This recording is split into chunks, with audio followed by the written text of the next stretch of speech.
News nation पर आपका बहुत बहुत स्वागत है। आपके साथ मैं हूं राकेश पांडे। सुबह के 10 बज चुके हैं और सुबह 10 बजे बाद बैटल ऑफ बंगाल से बड़ी खबर की बात। कूच बिहार हिंसा को लेकर मामला गर्माता जा रहा है, सियासी बवाल इस पर बढ़ता जा रहा है। ममता बनर्जी ने पहले ऐलान कर दिया था कि वो जाएंगी कूच बिहार, लेकिन इस बीच अब से थोड़ी देर पहले उन्होंने ट्वीट किया है कि 3 दिन रोक सकते हैं, चौथे दिन जरूर जाऊंगी। ममता बनर्जी का यह ट्वीट अब से थोड़ी देर पहले, चौथे दिन मैं कूच बिहार जरूर जाऊंगी। आपको बता दें, कूच बिहार हिंसा के मद्देनजर फिलहाल चुनाव आयोग ने किसी भी राजनीतिक दल के किसी भी नेता के लिए कूच बिहार में प्रवेश पर पाबंदी लगा दी है और कहा है कि घटनास्थल के इर्द गिर्द 72 किलोमीटर तक अगले 72 घंटों तक कोई भी राजनीतिक दल का नेता नहीं जाएगा।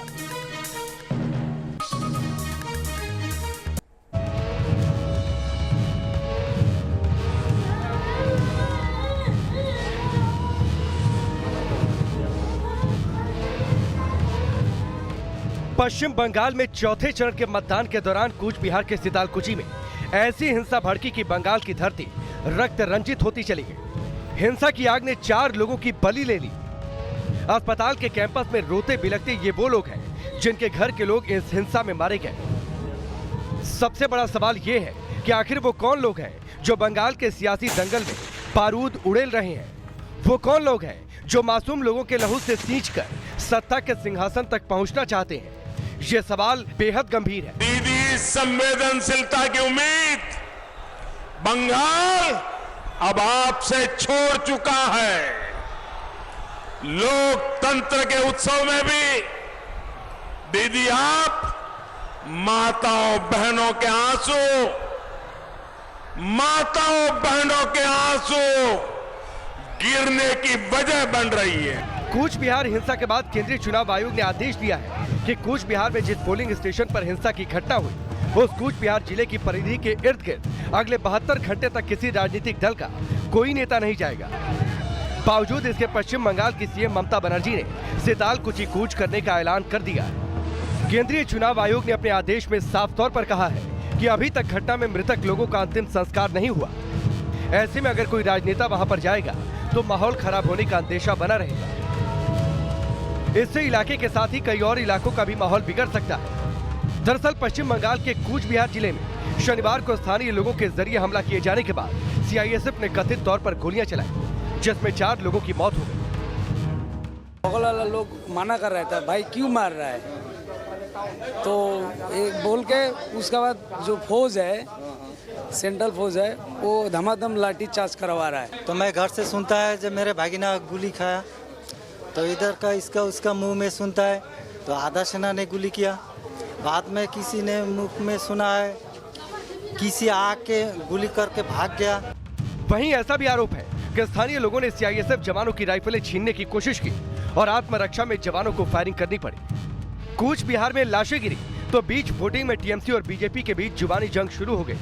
पीएम मोदी ने सिलीगुड़ी की रैली में कूच बिहार की घटना पर दुख जताते हुए इलेक्शन कमीशन से सख्त एक्शन की मांग की।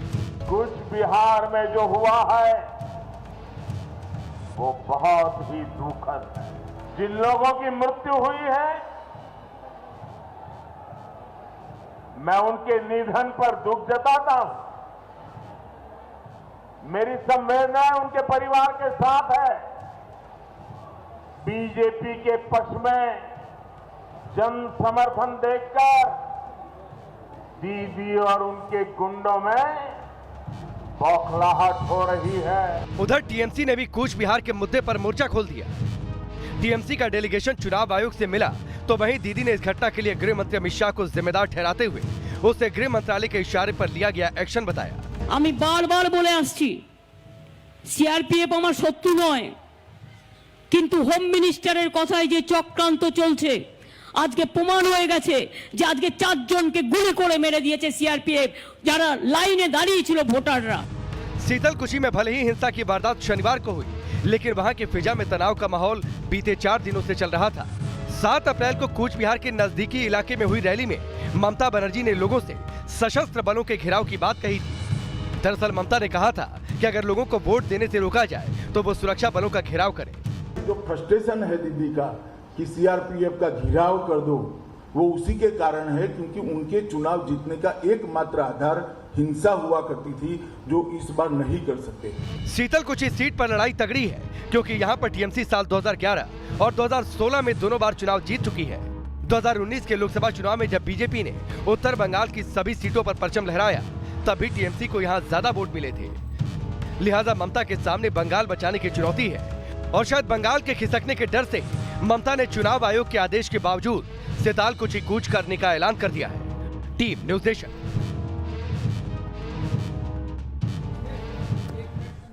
आपने ये रिपोर्ट देखी। सवाल ये कि बंगाल में गणतंत्र है या फिर गणतंत्र है।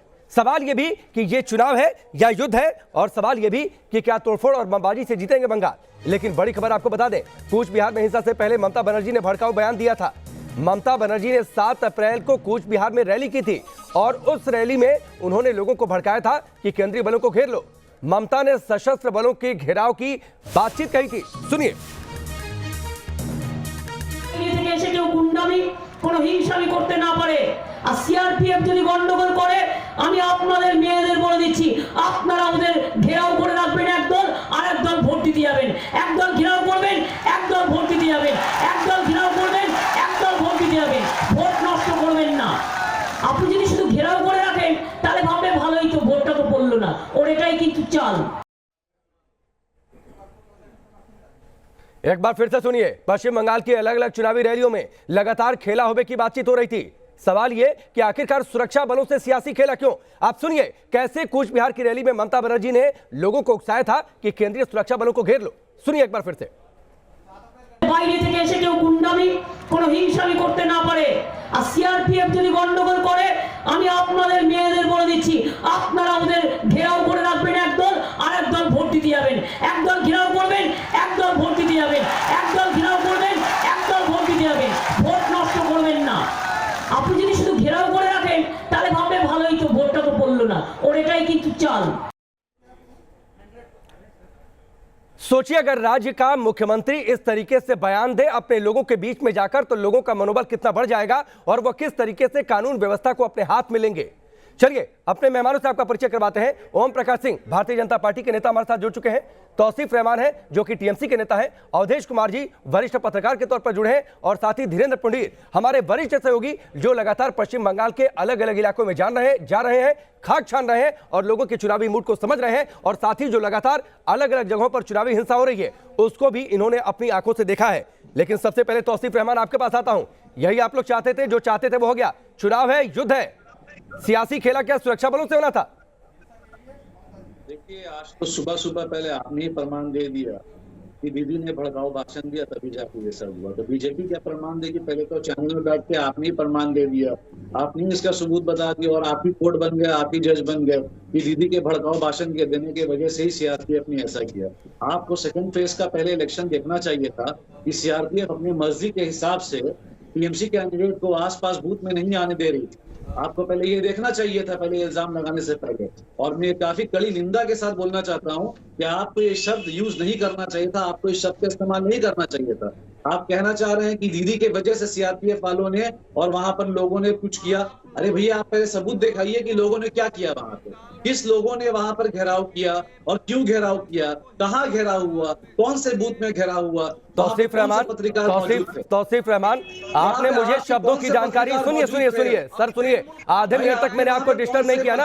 आपने मुझे शब्दों का ज्ञान दे दिया। मुझे लगता है कि आपसे ज्यादा शब्दों का ज्ञान है। क्या कभी आपने अपने नेता को जाकर बताया और ये सिखाया कि शब्दों का ज्ञान क्या होता है? अगर राज्य के मुख्यमंत्री जो आपकी नेता है वो ये कहती हैं सुरक्षा बलों को घेर लो, सुरक्षा बलों को घेर लो, 300 से 350 लोग आ जाते हैं, ये अच्छा शब्द है। आप मुझे शब्दों का ज्ञान दे रहे हैं तौसीफ रहमान, सुरक्षा बलों को घेर लो, ये अच्छा शब्द है। बीजेपी के हिसाब किताब से इलेक्शन नहीं होगा और बीजेपी दिल्ली वाले वो क्या समझेंगे हम बंगालियों का सेंटीमेंट।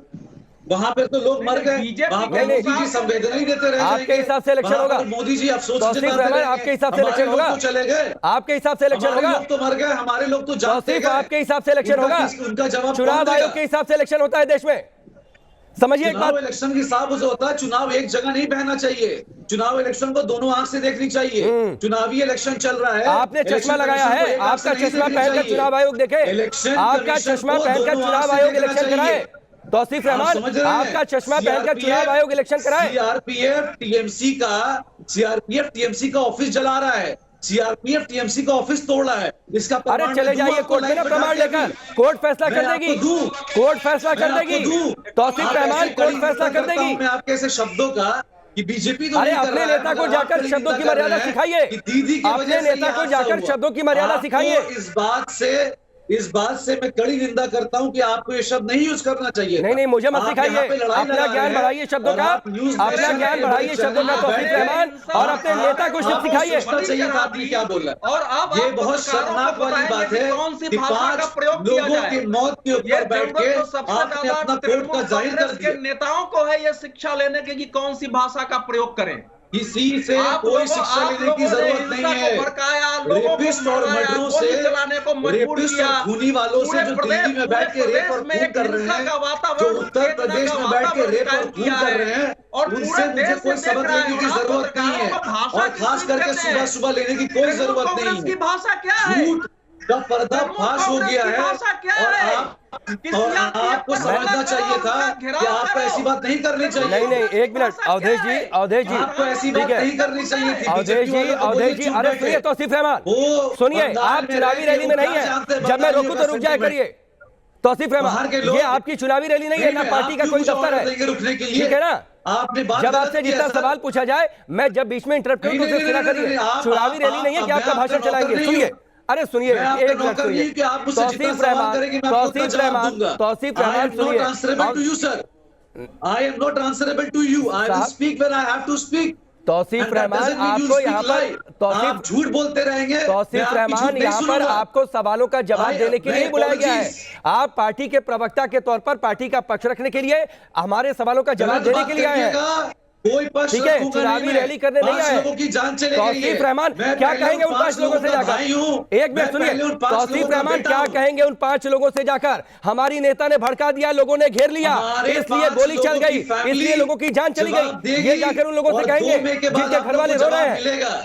और आपके चैनल को भी ये सत्ता चल रही है पश्चिम बंगाल में। जिस तरीके से आप अपने चैनल में बैठ के भड़काऊ भाषण दिए हैं कि टीएमसी की वजह से हुआ है, 5 आदमी की जो मृत्यु हुई है, अरे क्या जाकर कहेंगे तौसीफ रहमान उन 5 लोगों के घर वालों से जिनकी जान गई है? वो लोग रो रहे हैं। जवाब दे दिया जो ठीक है, ठीक है, एक मिनट अब शांत रहिए, अकेले आप पहले नहीं है, किसके इशारे में मारा गया है? तौसीफ रहमान,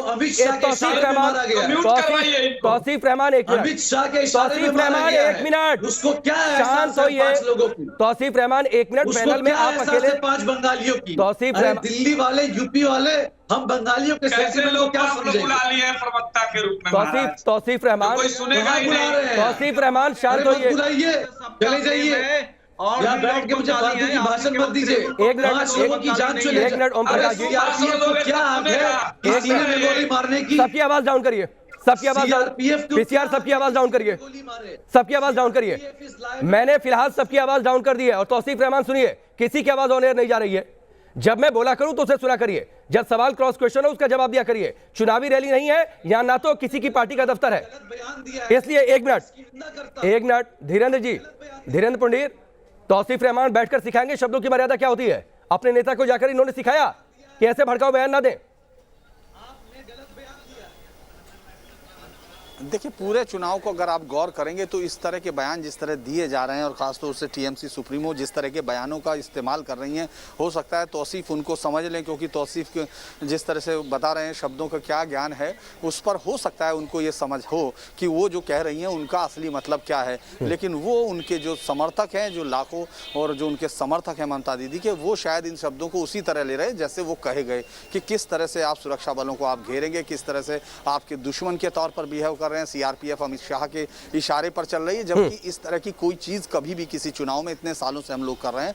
फेडरल स्ट्रक्चर्स को सीधा सिर्फ वो चुनौती नहीं दे रही है, बल्कि उसको तोड़ने पे भी यकीन कर रही है, क्योंकि आपके शब्दों से ही आपके समर्थक गवर्न होते हैं। वो इस भाष्य में नहीं जाएंगे कि हम इसकी टीका टिप्पणी पढ़ें बाकी नेता क्या कर रहे हैं, क्योंकि आप मंच से बोल रही हैं, आप सीधा कह रही हैं खेला होबे जैसा नारा, जिस तरह से जिस शख्स का दिया हुआ नारा है, और जिसके बाद इसको नहीं तो ये खेला धीरेन्द्र, ये खेला तो सुरक्षा बलों से हो रहा है, जो केंद्रीय सुरक्षा बल है उनसे खेला हो रहा है, उनसे खेला हो रहा है। धीरेन्द्र अवधेश जी, एक टिप्पणी आपकी, ठीक है, आपको ठीक, 2 मंत्रालय पे आप निशाना लगा सकती हैं, ये हो सकता है, लेकिन आपकी भाषा ऐसी जरूर होनी चाहिए जिसका मतलब आपके नहीं। और तब धीरेन्द्र, जब आप राज्य की सीएम है, जब आप राज्य की सीएम है, आपके नेतृत्व में चुनाव हो रहा है, नेता के ऊपर जिम्मेदारी होती है, ना कि समर्थकों के ऊपर। तो जिस तरह का आपने देखा कि जो ये कह रहे हैं, मैं इस बारे में सिर्फ यही कहूंगा कि वेस्ट बंगाल के डीआईजी जो कि वेस्ट बंगाल काडर के हैं, आप उनका बयान सुन सकते हैं, अनप्पा, जिन्होंने पूरा बयान दिया। इसके बाद आप एसपी की बातचीत सुन सकते हैं कि किस तरह से सेल्फ डिफेंस में चलाई गई गोलियां हैं,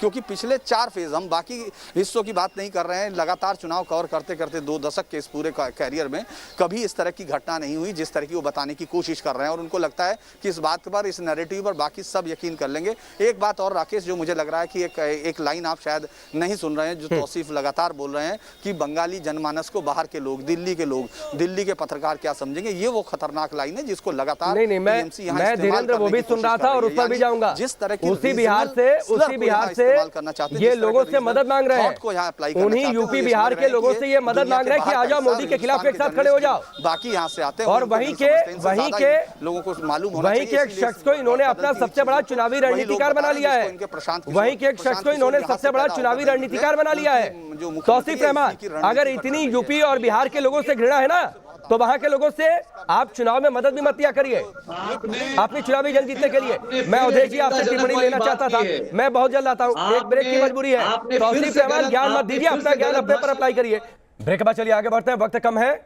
अवधेश जी, एक छोटी सी टिप्पणी आपकी, जिस तरीके से शब्दों की मर्यादा सिखा रहे हैं अपने नेता को, इन्होंने सिखाया शब्दों की मर्यादा, और उसके साथ ही यूपी बिहार के लोगों से इतनी घृणा, लेकिन वहीं के एक शख्स को इन्होंने अपना सबसे बड़ा चुनावी रणनीतिकार बना लिया।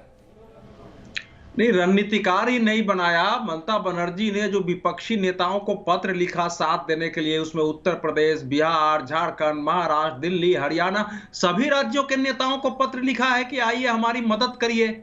और वहां एक बंगाली भाव, बंगाल जो है इस देश के मुकुट के अनेक रत्नों में से एक रत्न है बंगाली, केवल ममता बनर्जी और तौसीफ खान नहीं है। देखिए, सबसे जो चिंताजनक और दुखद तथ्य है वो ये है कि अभी तक तृणमूल कांग्रेस के प्रवक्ता ने चाहे न्यूज नेशन पर या अपने पत्रकार वार्ता में एक बार भी 5 लोगों की मृत्यु पर दुख व्यक्त नहीं किया है। और इससे पता चलता है कि वो किस ढंग का वातावरण बनाए रखना चाहते हैं। अवधेश जी, दुख व्यक्त करेंगे कैसे? चुनावी मौसम है और अभी तो इस पर सियासत होनी है, अभी तो इस पर वोट बटोरने हैं, तो दुख व्यक्त अभी कैसे कर दिया जाए? माफी के साथ ओम प्रकाश जी अभी नहीं आ पाया, अगले हिस्से में मैं आपसे शुरुआत करूंगा। वक्त यहां पर ब्रेक का, जल्द वापस लौटते हैं।